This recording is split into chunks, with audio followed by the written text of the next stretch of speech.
Well, quickly looking back over the weekend, the Georgia Bulldogs another terrible loss to Arkansas. Everybody wants to get rid of Mike Bobo as the offensive coordinator. Listen, you get rid of the defensive coordinator.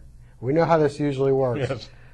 It's usually you're the next to go. Yes. I think Rick's got to take some blame for this at this point. Oh, they all are. Listen, and again, they made a great comeback down to touchdowns. He is the offensive guy. Mike Bobo. I'm saying Rick's background is on the offense. But he's let Mike Bobo call the plays. Well, he may not want to do and a lot of them, even on their broadcast, they questioned why they had him doing so many deep drop-back passes, and he took some shots at the end of the game, talking about quarterback Aaron Murray. For Georgia Tech, they were resilient enough to get it done against the depleted North Carolina team. Fun game. We listened to it on the radio. I know you got a chance to watch it. Yeah. So, but it was back and forth, and Tech tends to have a lot of those games. But I really would have been shocked had they lost 2 in a row. Anyway, interesting comment I told you about. Turned out it was Dave Archer doing the color on the game with Steve Martin on the ACC game of the week. Who was it again? Dave Archer, the former quarterback of the Falcons. Yeah. And so he's in Atlanta. So he knows what's going on in the state.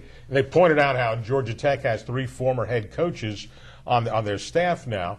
Certainly with Al Groh now coaching the defense, Andy McCollum, who used to be at Middle Tennessee, on the staff now, and Mike Seawalker. They called him that. But anyway, Dave Archer corrected and said, and Mike Seawalker, who was on Paul's staff at Georgia Southern and succeeded him, probably the worst firing, he thought, in the history of college football. I said, ooh, okay. Anyway, then the Eagles played on Saturday night, and in a while, we had a lot of highlights to show you on that one.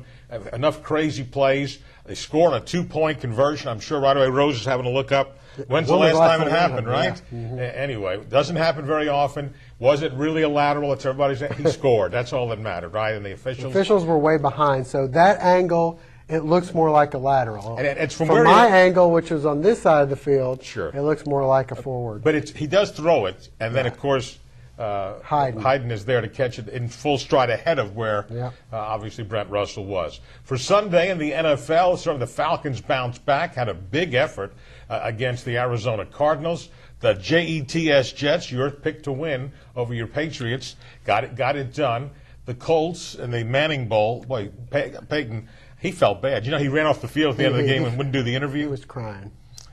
Tears of joy. Well, how about the big showing Peyton and Eli growing up?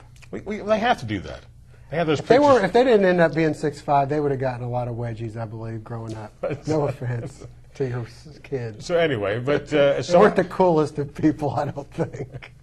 As so happens in the NFL, from one week to the next, and you go home and play a game, and you go on the road. The surprise scenarios so far: the Vikes are 0-2, the Cowboys are 0-2, and both could be in a little bit of trouble, especially with Green Bay 2-0 already. I think that the Vikings one is a little more. You can see why. No receivers, and that's a big difference. But the Cowboys were everybody's pick to go to the Super Bowl. Yeah, I wonder now. And they could go 0-3. If Wade Phillips will make it through the regular season, we'll see how all that plays out. Anyway, there's a lot more to talk about with the NFL's early in its going, and we'll cover that later on. All right, Upon Further Review is brought to you in part by our good friend, Lovett Bennett Jr., attorney at law, PC. And by the way, if you have any driving issues, he's a good man to call. The office is located on Cortlandt Street. What are you trying to say? Right across, not you, any of our viewers, if they do. Lovett Bennett Jr. and his staff, they're available on Cortlandt Street in downtown Statesboro. Coming up next, we will have we'll have a coverage of high school football. Sure. To say the highlights, some of them were not the best. Lowlights. But we got to show them each week. We'll do it for you when we come back in a moment on Upon Further Review.